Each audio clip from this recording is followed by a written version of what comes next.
গুলি লাগলে তাৎক্ষণিকভাবে কি করবেন সেটা জানাতে ভিডিওটা করছি।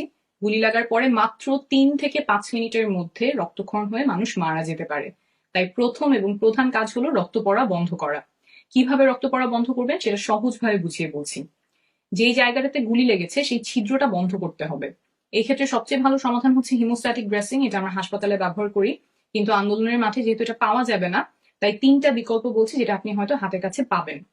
প্রথমটা হলো সার্জিক্যাল গজ। সার্জিক্যাল গজ ব্যবহার করতে পারেন, বেশিরভাগ ফার্মেসিতে অল্প দামে কিনতে পাওয়া যায়। এটা আগে থেকেই কিনে সাথে রাখতে পারেন। সার্জিক্যাল গজ যদি না পাওয়া যায় তাহলে যে কোনো পরিষ্কার কাপড় ব্যবহার করতে পারেন।